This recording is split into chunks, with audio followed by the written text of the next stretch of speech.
ખ્યાલ આવ્યો કે 67% લોકો એવું કીધું કે પારિવારિક જીવનમાં પરિવારના જે સભ્યો છે, જેના માટે આપણને પ્રેમ અને આદર છે, એ પરિવારના સભ્યોને આપણી માટે પ્રેમ અને આદર છે, એમની સાથે સમય વિતાવો, ક્વોલિટી ટાઈમ વિતાવો, એ પૃથ્વી ઉપર સૌથી મોટો આનંદ છે. એ ક્યારે બને કે જો પહેલા આપણે આ સંસ્કારની વાત કરી એ હોય અને બીજી આ સંપની વાત કરી હોય તો. અને સંપ ન રહેવામાં મોટું કારણ પ્રમુખ સ્વામી મહારાજ આજે મહંત સ્વામી બતાવે છે કે અહમ અને મમત્વ. પણ એ અહમ અને મમત્વ આપણે પરિવારમાં રખાય જ નહીં.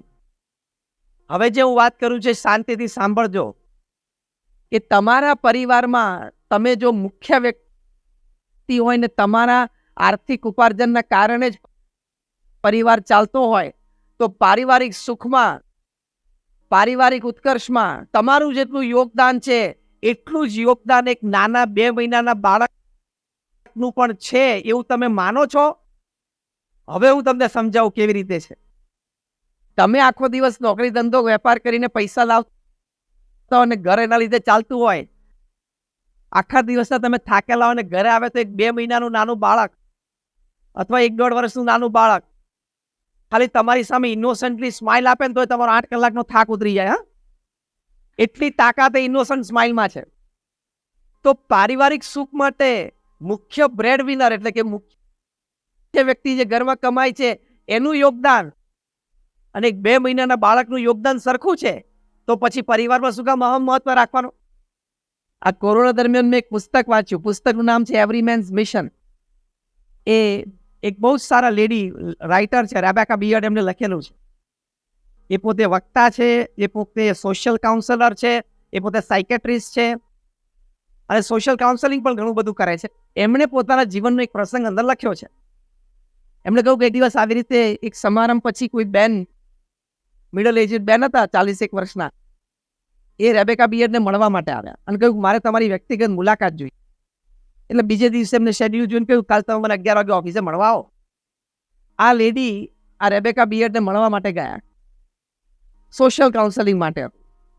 પહેલો જ પ્રશ્ન એમને કર્યો મનમાં કે મને ઓફિસમાં જેટલી મજા આવે છે ને એટલી ઘરમાં મજા નથી આવતી. ઓફિસમાં જેટલી મજા આવે છે એટલી ઘરમાં મજા આવતી નથી. એટલે પછી વધારે પ્રશ્નો પૂછ્યા અને બધી માહિતી મેળવી ત્યારે ખબર પડી એ લેડીએ જ કીધું તો ઓફિસમાં હું CEO છું એટલે મારું કયું થાય છે. બધા લોકો મને પૂછે છે, મને સામેથી ગુડ મોર્નિંગ કહે છે અને સવારે કે સાંજે હું ઘરમાં આવું ત્યારે બધા કંઈ મારી આવી ઓફિસની જેમ તકેદારી રાખતા નથી. સવારના પૂરો બધા મને પૂછતા હોય અથવા સાંજે હું ઓફિસથી આવું એટલે બારણું ખોલે અને આવો આવો પધારો પધારો. એવું તો સાંજે કોઈ થતું નથી ને, કોઈ ના થતું હોય. તમે બહાર જઈને કામ કરીને પરિવારનું સંવર્ધન કરો છો, ઘરમાં જે ફૂલ ટાઈમ લેડી છે એ ઘરમાં રહીને સંવર્ધન કરે છે. રોલ તો બેનો સરખો જ છે ને, એટલે તો બારણું ખોલીને ગોળ ફરીને જતા રહે. પાછળ આવવું હોય તો આવવાનું અંદર, એ તો કાંઈ નહીં. આ બધા પ્રશ્નો રજૂ કર્યા પછી રેબેકા બિયર્ડે બહુ જ સરસ વાતો કરી. આ પુસ્તકમાં લખેલું છે, મને બહુ જ ગમી. પહેલી વાત આ જ કરી કે તમે માનો કે તમારો પારિવારિક ઉત્કર્ષમાં, પારિવારિક સુખમાં તમારો જેટલું યોગદાન છે એટલું જ એક નાના બાળક. બીજું એમને કહું કે તમારે પરિવારમાં એક પરિવારજન તરીકે તમે રહેતા હો તો તમારે અભિગમ શું રાખવાનો કે આ બધા જે બાકીના 3 કે 5 પરિવારજનો છે એના વગર મારું જીવન અશક્ય છે, એ તમારે અભિગમ રાખવાનો. અને જે હકીકત છે, કારણ કે ત્યાં આપણે પ્રેમ, આદર, લાગણી અને આજીવન સાથે રહેવાનો એક નિર્ણય, એ બધા અભિગમો સચવાયેલા છે. પછી ત્રીજી વાત કરી કે તમે પરિવારમાં રહેતા હો તો તમારે પરિવારજન પાસેથી અપેક્ષા નહીં રાખવાની. એટલે જો અહીંયા અહમ અને મમત્વ 2 0 થઈ જાય.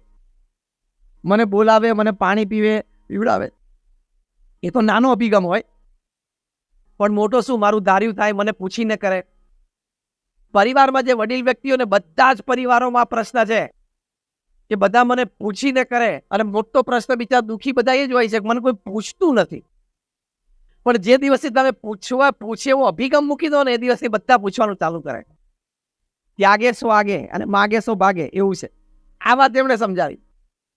અને ચોથી વાત સમજાવી કે બહુ જ અગત્યનો નિર્ણય હોય પરિવાર સંબંધી તો તમારે પરિવારના મુખ્ય વડીલ તરીકે એમાં ઇન્વોલ્વ થવાનું. બાકી નાના નાના નિર્ણયો માટે એ પરિવારજનોને છૂટ આપવાની, એને કરવું એ પ્રમાણે કરવા દેવાનું, તમારે રાજી થવાનું, અને એટલું જ નહીં, તમારે ભળી પણ જવાનું. આ છેલ્લી વાત કરી, હું તમને દ્રષ્ટાંતથી સમજાવું. ઉનાળાનું હમણાં વેકેશન પડશે છોકરાઓને, એટલે પરિવારના બધા કહેતા આપણે ફરવા જઈએ, અને તમારી ઈચ્છા હોય કે આપણે શિમલા ફરવા જવા માટે જવું છે, બોલો, એટલે બધા માથેરાન બોલે, પ્રવચન પૂરું, એ સમજાવવાનું તો સમજાવી દીધું. આ તો એક હળવી ગંમતની વાત છે. સિદ્ધાંત શું છે કે પરિવારજનોને છે ને, તમે મુખ્ય વડીલ તરીકે મોટો નિર્ણય હોય ને એમાં જ ઇન્વોલ્વ થાવ. તમે મકાન લીધું એમાં ઇન્વોલ્વ થવાનું તમારે, કારણ કે પૈસા તમારે ચૂકવવાના છે. પછી અંદર ઇન્ટિરિયરમાં પડદા કયા કલરના કરવાના, એમાં કોઈ માથાકૂટ કરવાની જરૂર નથી. અને તમે એક દિવસ સાંજે ઓફિસથી ઘરે જાઓ અને તમારા પત્ની એમ કે જો આપણે કર્ટન્સ લગાડી દીધા, જો આ કેવા લાગે છે, એટલે શું જવાબ આપવાનો? બસ આવડી ગયો, બધું આવડી ગયું. જવાબ એટલો જ આપવાનો, સુપર્બ, એક્સિલન્ટ, અદ્ભુત. મારા મનમાં આ જ કલ હતો, કારણ કે તમારે સવારે 9 વાગે ઓફિસ જતું રહેવાનું, સવારે 9, 9:30 ઘરેથી નીકળી જવાનું, રાત સાંજે 6, 7 વાગે તમારે ક્યાં પડદા સામે જોઈને જિંદગી કાઢવાની છે? પડદા તમારા પત્નીને અનુકૂળ લગાડી જ દેવાના. તમે સવારે ચા આપે તમને, કપરાવાળી નવા હોય તમને પૂછે કે કેવા કપર કાબી, આ નવા લીધા આપણે ગઈકાલે, શું કહેવાનું? ડિઝાઇન તો સુપર સિલેક્શન છે. આનંદ જ કરવાનો જીવનમાં, કારણ કે હવે આ ડિઝાઇન લીધી કે આ ડિઝાઇન, તમારે ચા જોડે મતલબ છે ને ટેસ્ટ જોડે, અને ટાઈમિંગ જોડે મતલબ છે. પછી સ્ટીલમાં પીવો કે સેરામિકમાં પીવો કે મેલેમાઇનમાં પીવો, શું ફેર પડે છે? આ બધી વાતો નાની ને સામાન્ય લાગે છે, પણ આમાં પરિવારની એકતા સચવાયેલી છે, પરિવારમાં સુરતભાવ સચવાયેલો છે, પરિવારનું સુખ સચવાયેલું છે. તમારા બાળકોને કપડાં લેવાના હોય તો તમારા પત્નીને કહેવું, ભાઈ એમને જો જે યોગ્ય લાગે તારે લઈ દેવાના, મારેમાં કોઈ માથાકૂટ નથી. તો આનંદથી, કારણ કે દરેક વ્યક્તિને જીવનમાં સ્વતંત્રતા જોઈએ. દરેક વ્યક્તિ, દરેક અસ્તિત્વને એમ જોઈએ કે મારું ધાર્યું થોડું ક્યાંક થાય કોઈ ક્ષેત્રમાં, એવું થોડું પરિવારમાં વેચી દેવાનું, બધું પકડી નહીં રાખવાનું, તો સંપ રહે. અને આ સંસ્કાર અને સંપની સાથે સાથે શ્રદ્ધાની વાત છે. પ્રમુખ સ્વામી મહારાજ આ વાત પણ સરસ કરતા, કાયમ કહેતા, જો એમના જ શબ્દો એક્ઝેક્ટલી ટાંકું છું. પ્રમુખ સ્વામી મહારાજ કહેતા, જીવનમાં શ્રદ્ધા અને ભક્તિ દ્રઢ કરવા. જો પરિવારમાં દરેક સભ્યોને ભગવાન પ્રત્યેની શ્રદ્ધા અને ભક્તિ હશે ને, તો દરેક સભ્યને વાણી વિવેક હશે, દરેક સભ્યને નમ્રતા હશે, દરેક સભ્યમાં સહિષ્ણુતા હશે, દરેક પરિવારના સભ્યને એકબીજા માટે ઘસાઈ છૂટવાની ભાવના હશે. આ વાત સાબિત થયેલી છે. તે અમેરિકામાં યુનિવર્સિટી ઓફ કોલંબિયાની પર બહુ મોટી રિસર્ચ કરેલી છે, મોટો સર્વે કરેલો છે, કે જે પરિવારોમાં ભગવાન પ્રત્યેની શ્રદ્ધા અને ભક્તિ છે અને કંઈક ધાર્મિક વિધિ વિધાન રોજ કરે છે, અને સામે જે પરિવારોમાં ભગવાન પ્રત્યેની શ્રદ્ધા નથી અને કોઈ ધાર્મિક વિધિ વિધાન થતા નથી, બંને પ્રકારના પરિવારોમાં વાણી, વર્તન, વિવેક, અભિગમ, ચારિત્ર ની દ્રષ્ટિએ કોઈ તફાવત છે? કેટલો મોટો એક સર્વે ને રિસર્ચ કહેવાય. અને વર્ષોના સર્વે અને રિસર્ચ પછી એ લોકો એક કન્ક્લુઝન પેપર તૈયાર કર્યું, એમાં લખ્યું છે કે જે માનનારા પરિવાર છે, એટલે જ્યાં ભગવાન પ્રત્યેની શ્રદ્ધા છે અને કંઈક ધાર્મિક વિધિ વિધાન રોજ થાય છે, એ માનનારા પરિવારને નહીં માનનારા પરિવાર કરતા ઘણા બધા લાભ છે. એમાં પહેલો લાભ લખ્યો કે માનનારા પરિવારો એટલે શ્રદ્ધાળુ પરિવારના બાળકોનું શૈક્ષણિક પરિણામ ન માનનારા પરિવારના બાળકો કરતા વધારે સારું જોવા મળ્યું. જો આ પહેલો લાભ. ભગવાનમાં શ્રદ્ધાનો પ્રેક્ટિકલ લાભ તમને આપું છું. મોક્ષની અને સ્વર્ગની વાત બધી સાચી છે, પણ પછી કોક વખત, પણ અત્યારે અહીંયા પ્રેક્ટિકલ કેશ એન્ડ કેરી લાભ થાય, એ તો પહેલા લઈએ. રોજિંદો લાભ, કેશ એન્ડ કેરી લાભ કહેવાય એને. બીજું લખ્યું કે જે પરિવારોમાં શ્રદ્ધા છે, પરિવારજનો વચ્ચે આંતરિક વિખવાદ, નાના મોટા પ્રશ્નો થતા હોય, પણ આંતરિક વિખવાદ અમને બહુ જોવા ન મળ્યા. એટલે શ્રદ્ધાળુ પરિવારમાં કોર્ટ કેસીસ અમને બહુ જ ઓછા જોવા મળ્યા. ત્રીજી વાત લખી એ લોકોએ કે જે શ્રદ્ધાળુ પરિવાર હતા, એ પરિવારજનો કમ્યુનિટી સર્વિસીસમાં, એટલે કે સમાજ સેવામાં જલ્દી જોડાતા હોય એવું અમને જણાણું. ચોથું કે પરિવારજનો જે શ્રદ્ધાળુ હતા એના બાળકોની આસપાસમાંથી ફરિયાદ ધમાલની એ બહુ ઓછી આવતી હતી. આવા તો અનેક લાભ લખ્યા છે. આ એક લાભ એ પણ લખ્યો છે કે જે શ્રદ્ધાળુ પરિવાર છે ને નિત્ય ધાર્મિક વિધિ વિધાન ઘરમાં થાય છે, એ પરિવારજનોનું ઓવરઓલ સ્વાસ્થ્ય એ નહીં માનનારા પરિવારો કરતા એ વધારે સારું એમને જણાવું.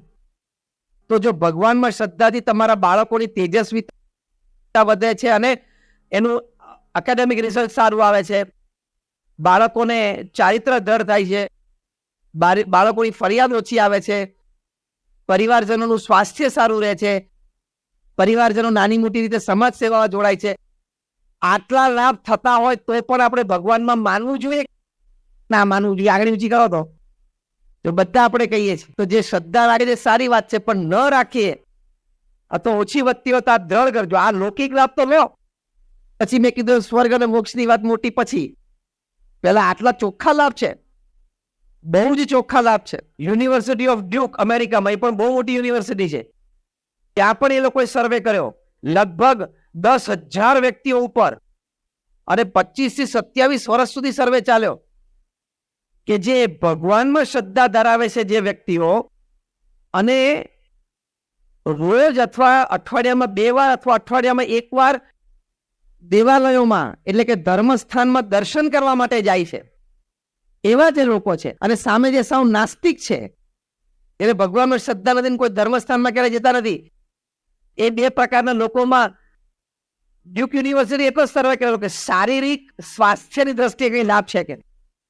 તો એ લોકો એવું લખ્યું કે જે લોકો નિયમિત ધર્મસ્થાનોમાં દર્શન માટે જાય છે, એવા જે શ્રદ્ધાળુ વ્યક્તિઓ છે, આસ્તિક વ્યક્તિઓ છે, એ લોકોને નાસ્તિક વ્યક્તિઓ કરતા હાર્ટ એટેકની શક્યતાઓ 40% ઓછી છે, 40% લેસ. એટલે આપણા સત્શાસ્ત્રોમાં જે બધી વાતો લખી છે એ બધી સાચી છે. વિજ્ઞાન ધીમે ધીમે બધું પુરવાર કરે છે, પણ જો આવી શ્રદ્ધા આપણે આપણા પરિવારજનોમાં કેળવાવી જોઈએ. એની માટે પ્રેક્ટિકલ એક સરસ સ્ટેપ પ્રમુખ સ્વામી મહારાજ શીખવાડતા ઘર સભા. ઘર સભા એટલે શું કે રોજ રાત્રે અથવા તો અઠવાડિયામાં 2 વખત તમામ પરિવારજનો તમે ભેગા થાઓ, અડધો કલાકના એક આધ્યાત્મિક સેશન માટે. એમાં પ્રથમ 5 મિનિટ તમે જે પણ ભગવાનમાં માનતા હોય, જે પણ ભગવાનના સ્વરૂપમાં તમને શ્રદ્ધા હોય, પરંપરાગત શ્રદ્ધા હોય, કુળદેવી હોય, જ્યાં પણ આપને શ્રદ્ધા અને ભક્તિ હોય, એમનું નામ સ્મરણ તમારે 5 મિનિટ માટે કરવું. બધાએ સાથે બેસીને આંખ બંધ કરીને, એક તો બધાએ પોતાના મોબાઈલ ફોન બાજુ પર મૂકી દેવાના. પછી 10 મિનિટ માટે કંઈક આપણા સદગ્રંથો છે, રામાયણ છે, મહાભારત છે, શ્રીમદ ભાગવત છે, શ્રીમદ ભગવદ્ ગીતા છે, એનું વાંચન કરવું. અને રોજ અલગ અલગ વ્યક્તિએ વાંચવું. આજે દાદા કે દાદી વાંચ્યું, કાલે પપ્પા મમ્મી વાંચે, પરત દીકરો દીકરી કોક વાંચે, એમ બધા જુદા જુદા વાંચવું. પછી 5 મિનિટ માટે ચર્ચા કરી કે આપણે જે વાંચ્યું એમાં કોને શું વાત ગમી. પછી 10 મિનિટ માટે ડેઝ હેપનિંગ શેર કરવા. એટલે દિવસ દરમિયાન સંતાઓને સ્કૂલ કોલેજમાં કંઈક પ્રસંગ હોય, આપણે કંઈક નોકરી ધંધા ઉપર બન્યો હોય, ઘરનો કોઈ પ્રસંગ હોય તો એકબીજા સાથે શેર કરો, અને પછી ભગવાનની આરતી કરી અને છૂટા પડો. પ્રમુખ સ્વામી મહારાજ અને ઘર સભા કહેતા. પોતાના વિશાળ અનુભવ પરથી પ્રમુખ સ્વામી મહારાજ કહેતા કે ઘર સભાથી વિશ્વ શાંતિ થશે. આ એમના ઇન્વર્ટેડ કોમામાં વર્ડ્સ છે. ઘર સભાથી વિશ્વ શાંતિ થશે. અને બીએપીએસ સંસ્થાએ ઘર સભા નામનું પુસ્તક બહાર પાડ્યું છે. એમાં અનેક પરિવારોની પરવાનગી લઈને એ પરિવારના નામ ગામ સાથે સચોટ પ્રસંગો લખેલા છે કે ઘર સભા કરવાથી ઘણા બધા પરિવારોમાં સાસુ વહુના ઝઘડા હતા, એ મટી ગયા. ઘણા પરિવારોમાં બાપ અને દીકરા વચ્ચે, દીકરો એકવાર મોટો થયો, ભણી ગયો, ધંધા પર આવતો થયો, બાપ દીકરા વચ્ચે 25 વર્ષનું એજ્યુકેશન ગેપ હોય, 25 વર્ષનો જમાનાનો ગેપ હોય, એટલે ડિસિઝન મેકિંગમાં ઘર્ષણ આવતું હતું, એ મટી ગયું હોય. એટલે કે બંને વચ્ચે સહિષ્ણુતા વધી હોય, ફ્રિક્શન ઘટી ગયું હોય, ભાઈ ભાઈ બંને સરખા હોય, ધંધામાં જોડા હોય, ઘર્ષણ હોય, સ્પર્ધા હોય, એમાં સંબંધો સુધર્યા હોય, પડોશી સાથે સંબંધો સુધર્યા હોય, પોતાનો ક્રોધ ઓછો થયો હોય, ઝઘડાનો સ્વભાવ ઓછો થયો હોય, પરિવારમાં કોઈ એકાદ વ્યક્તિ ઊંચા સાથે બોલવાની ટેવ હોય તો એ ટેવ એની જતી રહી હોય.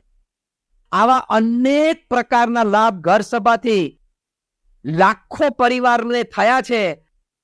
એ આ ઘર સભા પુસ્તિકામાં એવા 25-50 પ્રસંગો લખેલા છે એટલે આજે આપણે બધા અહીંયા ભેગા થયા છીએ, તમે બધા આટલી સારી સંખ્યામાં આટલો સમય કાઢીને આવ્યા, તમે બધા 2, 2.5, 3 કલાક આજનો સમય કાઢ્યો અને શ્રદ્ધાથી અહીંયા બેઠા છો, તો તમે આ 3 દિવસ સંતોએ પ્રવચનમાળા કરી, સારી વાત કરી, વિચારો આપ્યા, આ ઘર સભાની એક પ્રેક્ટિકલ વાત લઈને જજો.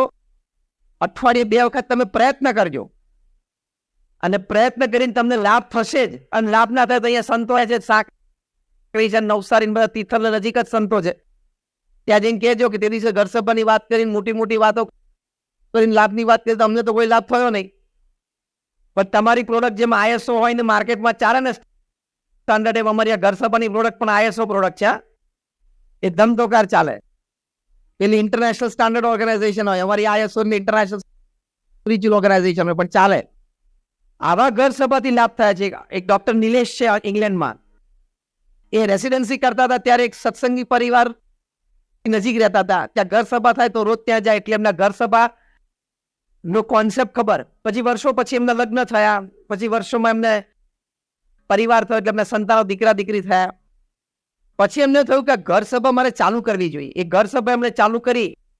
એમણે જે ઘર સભાથી પરિવારને લાભ થયો છે એ બધી વાત તો એમણે કરી. આ ઘર સભા પુસ્તકમાં લખ્યું છે કે ઇંગ્લેન્ડમાં રહીને મેં, મારા પત્ની અને મારા દીકરા દીકરી, એમ લોકો ઘર સભા કરી. મારા દીકરા દીકરીનું એકેડેમિક રિઝલ્ટ સારું વધવા માંડ્યો, એ લોકોની ફરિયાદો ઓછી આવવા માંડી. પેરેન્ટ્સ ટીચર્સ મીટમાં અમે સ્કૂલે જઈએ તો ટીચર્સ અમારી ઓળખાણ એમના થકી કરાવે બધાને કે આપણી સ્કૂલમાં આ 2 દીકરા દીકરી છે ને એના મા બાપ, અમારી ઓળખાણ એના થકી થઈ. અમને સ્ટેજ ઉપર સન્માન આપે. આ મા બાપે જેવા પોતાના સંતાનોને તૈયાર કર્યા છે ને એવા તમારે તૈયાર કરવા જોઈએ. ગુરુ પૂનમનો દિવસ તો ઇન્ડિયામાં, ઇંગ્લેન્ડમાં ત્યાંના સંસ્કૃતિમાં તો આ દિવસ છે નહીં, લોકોને ખબર ના હોય આવો કોઈ દિવસ. તો ગુરુ પૂનમનો દિવસ આવે ને ત્યારે આ સંતાનો સ્કૂલે જાય ને તો શિક્ષકને પંચાંગ પ્રણામ કરે. એટલે શિક્ષકને એમ થાય કે આ કરે છે શું? કારણ કે બ્રિટિશ દોડિયા શિક્ષક હોય, એ લોકોને તો ખબર ન પડે કે આ ક્રિયા શું કહેવાય. પછી નાના દીકરા દીકરી સમજાય કે આને પંચાંગ પ્રણામ કહેવાય. આજે અમારી સંસ્કૃતિમાં ગુરુ પૂનમનો દિવસ છે, એટલે ગુરુને આદર આપવો જોઈએ, વિશેષ પ્રણામ કરવા જોઈએ. એટલે અમે તમને પંચાંગ પ્રણામ કરીએ છીએ કે ટચિંગ યોર ફીટ. ખાલી ટચિંગ યોર ફીટ નહીં, putting my forehead at your feet. તો ત્યાંના બ્રિટિશ ટીચર્સને એમ થયું કે કેવા સંસ્કાર કહેવાય. એટલે જ્યારે પેરેન્ટ્સ ટીચર્સ મીટ થાય ને સ્કૂલમાં, ત્યારે આ સંતાનોના બાળક એટલે આના માતા પિતાને સ્ટેજ ઉપર બોલાવીને એમનું સન્માન કરે. ત્યાં ડોક્ટર નિલેશ કે મારા બાળકોને લીધે સ્કૂલમાં મારું માન વધી ગયું છે. આ બધો ઘર સભાનો પ્રતાપ છે.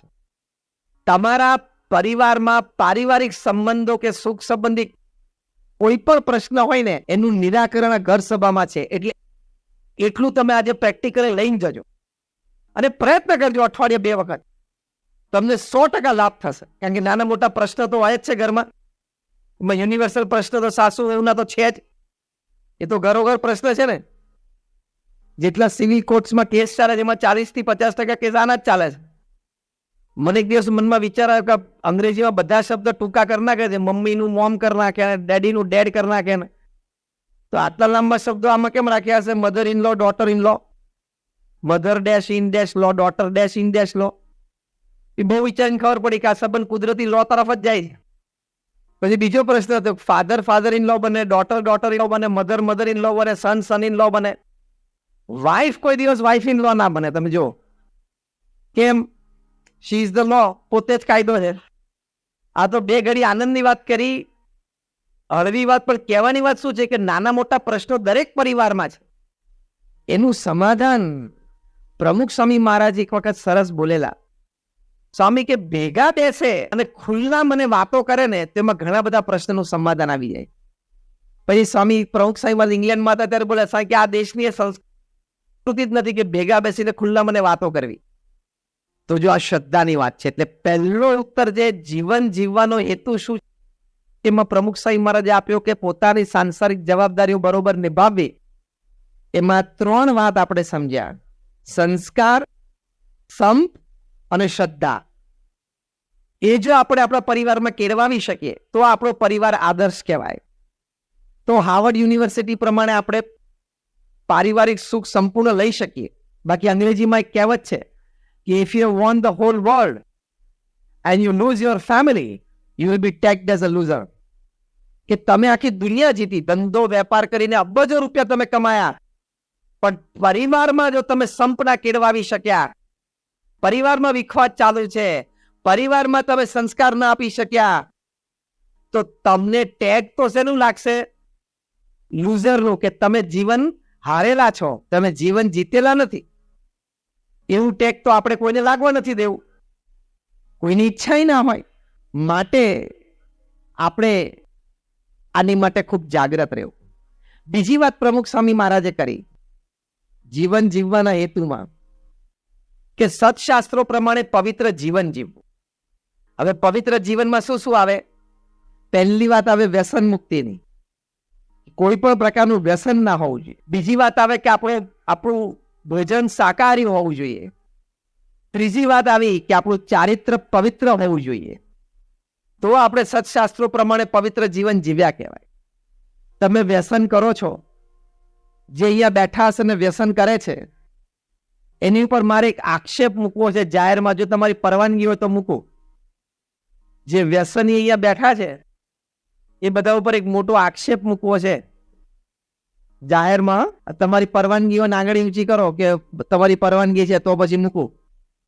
સભામાં બધાની પરવાનગી છે ને, તો એક આક્ષેપ મૂકું કે હવે સાંભળજો, જે વ્યસન કરે છે ને એને પોતાની પત્ની પ્રત્યે કોઈ પ્રેમ નથી, પોતાના સંતાનો પ્રત્યે કોઈ પ્રેમ નથી, અને પોતાના વડીલ કે વૃદ્ધ મા બાપ કરવાની સેવાની, એની મા બાપની સેવા કરવાની કોઈ ભાવના નથી. આ મારો આક્ષેપ. ફરી એક વખત બોલું છું, જેને વ્યસન છે, કોઈ પણ પ્રકારનું વ્યસન કરે છે, તમાકુ કે દારૂનું, અને હવે તો ડ્રગ્સ ચાલુ થઈ ગયું હશે અહીંયા, એની ઉપર જાહેરમાં આક્ષેપ એવો છે કે તમને તમારા પત્ની પ્રત્યે કોઈ પ્રેમ નથી, તમારા નાના સંતાનો પ્રત્યે તમને કોઈ પ્રેમ નથી, અને તમારા વડીલ કે વૃદ્ધ મા બાપની સેવા કરવાની તમારી કોઈ ભાવના કે દાનત નથી. હવે મને ખોટો જે કહેતા હોય આંગળી ઊંચી કરો, સ્વામી તમારી આ વાત ખોટી છે. કોઈ આંગળી ઊંચી નહીં કરે. કેમ? તમે વ્યસન કરો છો એટલે તમને ખબર તો છે ને કે આનાથી કેન્સર થાય છે. ભારતમાં રોજ 2000 વ્યક્તિઓ કેન્સરથી મરે છે. ટબાકો રિલેટેડ કેન્સર, બીજા કેન્સરની વાત નથી કરતો. તંબાકુથી થતા કેન્સર, તમાકુથી કેન્સર થાય, એ કેન્સરથી 2000 લોકો રોજ મરે છે. એટલે દર કલાકે 82 લોકો મરે છે. આપણે આ પ્રવચનની શરૂઆત કરી, એક્ઝેક્ટ 1 કલાક થયો, 82 લોકો મરી ગયા તમાકુના કેન્સરથી. તમે કદાચ તમારા ગામમાં આડોશ પાડોશમાં બાજુના ગામમાં ક્યાંક જોયા હશે, આમ મોઢું થઈ જાય, આમ ચાવતો ને ભાઈ કાયમનું આમ થઈ જાય, અને તો એની બાજુવાળો કાયનો દીકરો એટલે ઘરમાં બીજો તો પાછો એનું મોઢું આમ થઈ ગયું તોય ખાતો હોય. એના જેવો તો પૃથ્વી ઉપર કોઈ મૂર્ખ નહીં. એટલે બીજો આક્ષેપ આ છે કે જે વ્યસની છે ને એના જેવો પૃથ્વી ઉપર કોઈ મૂર્ખ નથી. હવે આ વાક્ય મારું સાચું હોય, જે સાચું માનતા હોય આંગળી ઊંચી કરો. વ્યસનીઓની વાત નથી કરતા, બધા સાચું માને છે, બધા આંગળી ઊંચી કરી. થોડાક તો વ્યસની હશે એટલે એને હાથ ઊંચો કર્યો, હું યુવરાજ છું. થયું કે ના થયું? કારણ કે તને ખબર છે કે આનાથી કેન્સર થાય છે. પાછું હિંમત ક્યાં આવી જાય છે કે મારી બાજુમાં અમારા ફળિયામાં પેલા કાકા છે ને 80 વર્ષના છે, 60 વર્ષથી તમાકુ ખાય છે, એને કાંઈ નથી થયું. એવાય ઘણા હોય, અને ઘણા 2-5 વર્ષમાં તમાકુનો કેન્સર લાગી પડી જાય. હવે આમાં બ્લડની રિએક્શન સિસ્ટમ આપણી ક્યાં છે કોને ખબર? આ રેન્જમાં લાગી જશે ને તે દિવસે રોતા નહીં આવડે. અમે એક નજરે જોયેલો પ્રસંગ કહું તમને. એક બહુ જ સારો પરિવાર, જે પરિવારને હું લગભગ છેલ્લા 30 વર્ષથી ઓળખું છું, એ પરિવારની એક વ્યક્તિ, આ હું વાત કરું છું 1999ની સાલની, એ વ્યક્તિની ઉંમર એ વખતે 30 વર્ષની. એને તમાકુનું વ્યસન, અને દિવસમાં 5, 10, 15 પડીકી ખાતા. અમે બહુ વાર કીધું છોડી દો ને. 30 વર્ષની ઉંમરે રોજની 1000 કિલો ચાંદીનો વેપાર કરતા હતા. આ હું વાત કરું છું 1999ની સાલમાં. અને તે દિવસે આખા રાજકોટ શહેરમાં કોઈની પાસે મર્સિડીઝ ગાડી નહોતી, આની પાસે મર્સિડીઝ ગાડી હતી. 1000 કિલો ચાંદીનો વહીવટ ધંધો રોજ કરતા હતા, પણ માન્યા નહીં તો માન્યા જ નહીં. અને એક દિવસ સવારે બ્રશ કરતા હતા, લોહીની ઉલટી થઈ, એટલે એ ગભરી ગયા. એટલે એમને એમના પત્નીને ઉઠાડ્યા કે આ શું થયું? તો કે ચલો ડૉક્ટર પાસે. તો ડૉક્ટર પાસે ગયા. એના ફેમિલી ડૉક્ટરે કહ્યું આવું થયું. એમણે થોડું તપાસીને કીધું કે મને આમાં કંઈક બહુ મોટી ગંધ આવે છે, મોટું ડેન્જર છે આમાં, તમે તાત્કાલિક કોઈ કેન્સર સ્પેશિયાલિસ્ટ પાસે જાઓ. એટલે આ વ્યક્તિ કે યાર શું ડૉક્ટર તમે ગાંડા થઈ ગયા છો? તો કે ના, હું સાચું કહું છું, તમારા ભલા માટે કહું છું, તમે જાઓ. અને ત્યાં એક બહુ જ સારા કેન્સર સ્પેશિયાલિસ્ટ એમની પાસે ગયા. તો ડૉક્ટરે બધા રિપોર્ટ્સ કાઢ્યા અને સ્પષ્ટ મોઢા ઉપર કીધું કે 4th સ્ટેજ કેન્સર, તમારી પાસે મેક્સિમમ 50 દિવસ છે અને દુનિયાનો કોઈ ડૉક્ટર તમને બચાવી નહીં શકે. ત્યાં ને ત્યાં હોસ્પિટલમાં દિવાલ સાથે માથા પછાડ્યા એમણે. માન એમના પત્ની અને ડૉક્ટર કોઈ બીજે 1-2 આસિસ્ટન્ટ હતા, એમને પકડી રાખ્યા છે. અને ઘરે આવ્યા ધ્રુસકે રડે. 30 જ વર્ષની ઉંમર, અને ભગવાનની કૃપાથી આવો મોટો ધંધો હતો, પોતે જાતે ડેવલપ કરેલો ધંધો, આટલો સમૃદ્ધ પરિવાર, આવો મોટો બંગલો અને 3 નાની દીકરીઓ, એક 7 વર્ષની ને એક 4 વર્ષની કે 1 વર્ષની. તાત્કાલિક સાંજની ફ્લાઇટમાં રાજકોટથી મુંબઈ ગયા. મુંબઈ ત્યાં જઈને બધા રિપોર્ટ કઢાવ્યા ફરીથી નવેસરથી. ત્યાં પણ ડૉક્ટરે કીધું 4th સ્ટેજ કેન્સર, મેક્સિમમ 2 મહિના. ત્યાં ડૉક્ટર પાસે 5 લાખ રૂપિયા એમણે કેશ મૂક્યા. હું 99ની સાલની વાત કરું છું. 5 લાખ રૂપિયા કેશ મૂક્યા. ડૉક્ટર, આ તમારી ડેટ, જે ખર્ચો થાય બીજો હું કરીશ, તમે મને લંડન લઈ જાઓ, અમેરિકા લઈ જાઓ, ત્યાંથી ડૉક્ટર બોલાવો તો હું ચાર્ટર્ડ ફ્લાઇટ મોકલું. ડૉક્ટરે 5 લાખ રૂપિયા પાછા આપી દીધા એમના હાથમાં કે જ્યાં પણ તમારે દાન પુણ્ય કરવું હોય ત્યાં કરી લેજો, તમને દુનિયાનો કોઈ ડૉક્ટર બચાવી નહીં શકે, આખી અન્નનળી સડી ગઈ છે. ત્યાં માથા પછાડે દિવાલ સાથે. એ પાછા આવે, અમે એમને સ્પેશિયલ મળવા ગયા. આપણે તો એક સંબંધ હતો, એક લાગણી હતી, એટલે આમ હૂંફ આપવા માટે જઈએ, અમદર્દી, બીજું તો આપણે શું કરી શકીએ. એટલે અમે ત્યાં બેઠા અડધો કલાક, અમારા ખોળામાં, સંતોના ખોળામાં માથું મૂકીને રડ્યા. સમય તમારું માન્યો નહીં. એ વખતે મરતા માણસે બીજું તો આપણે શું કહેવાનું હોય કે ભગવાન તમારું સારું કરશે, તમે ચિંતા ના કરતા, ભગવાન બધું સારું કરશે, એવી આપણે વાત કરીએ. એમ થોડે કે તમે અમારું માન્યા નહીં, અને સારું ના લાગે ને આવા પ્રસંગ. અને થોડા 30, 35, 40 દિવસ થયા, અને એક દિવસ સવારના પોરમાં 7 વાગ્યાનો ફોન આવ્યો એમના ભાઈનો કે સ્વામી ડચકા ખાય છે ભાઈ, તમે આવો તો સારું. એટલે વળી અમે 2 સંતો ઠાકોરજીની મૂર્તિ લઈને ગયા, અને ત્યાં ઘરે પહોંચ્યા, અને ત્યાં આમ ડચકા જ ખાતા હતા, શ્વાસ ચડી ગયેલો. હવે ઠાકોરજી ભગવાનના દર્શન કરાવ્યા, પ્રમુખ સ્વામી મહારાજના દર્શન કરાવ્યા. પછી ઠાકોરજીની પ્રસાદીની નાળા છડી બાંધી, કંઠી પહેરાવી, ધૂન કરી, અને આમ અમે આ ઉભા હતા ને અમારી સામે જ એમને મોટો ડચકો ખાઈને દે છોડી દીધો. એમની આંખો ખુલ્લી હતી, અમે જ બંધ કરી. 3 નાની દીકરીઓ, 30 જ વર્ષની ઉંમર. આવા ઘણા બધા પ્રસંગો, ઘણા બધા પરિવારો બને છે, તોય આપણે જાગૃત થતા નથી. કેમ? મનમાં એમ છે આપણે નહીં થાય યાર, એવા દોઢ ડાપણમાં રહીએ છે ને. એટલે મેં આક્ષેપ મૂક્યો, સાચો છે, કે તમે વ્યસન કરો છો, તમને ખબર છે આનાથી કેન્સર થાય ને અકાળે મૃત્યુ થાય, છતાં તમે મૂકતા નથી. એનો મતલબ શું થયો? તમારા સબકોન્શિયસ માઇન્ડમાં, બેક ઓફ ધ માઇન્ડ શું છે? ભલે મારી પત્ની વિધવા થઈ જાય, મારે એની કોઈ પડી નથી. ભલે મારા નાના સંતાનો બાપ વગરના થઈ જાય, મારે એની કોઈ પડી નથી. ભલે મારા વડીલ કે વૃદ્ધ મા બાપને મોટી ઉંમરે કોઈ સેવા કરનાર ના હોય, મારે એની કોઈ પડી નથી. મને આ 2 રૂપિયાની 5 રૂપિયાની પડીકી વધારે વાલી છે. એવું નક્કી થયું ને કે પત્ની, સંતાનો અને મા બાપ કરતા તમને પડીકી વધારે વાલી હોય તો તમે લેતા હોય. બાકી ખબર છે કે આ પડીકી ત્યાં બધાથી એક દિવસ જુદો પડી જઈશ, પરમાનન્ટ મૃત્યુ થશે, તોય લો છો. એટલે બીજું સ્ટેટમેન્ટને આક્ષેપ એ સાચો, તમે પૃથ્વી પરના સૌથી મોટા મૂર્ખ છો. અને એવું નહીં વિચારવાનું કે આ ખાઈએ તો જ મજા આવે ને તો જ કામ કરીએ ને. અમે 8-10 કલાક કામ કરીએ છીએ, અને પૃથ્વી ઉપર લાખો મનુષ્ય છે, કરોડો છે જે વ્યસન નથી કરતા, તોય પ્રેમથી કામ કરે છે, મૂડથી કામ કરે છે. સવારના પોરમાં 8-9 વાગ્યામાં ઓફિસનો મૂડ આવી જાય, સરસ કામ કરે, સાંજે 6 વાગ્યા સુધી. સાંજે પરિવાર સાથે જાય, સાથે રમે કરે, બેસે ઉઠે, જમે કરે, આનંદ કરે, કોઈ સારો ટીવી પ્રોગ્રામ ભેગા બેસીને જોવે, રાત્રે બેસીને વાતો કરે, ફર્સ્ટ ક્લાસ જીવન જીવે છે.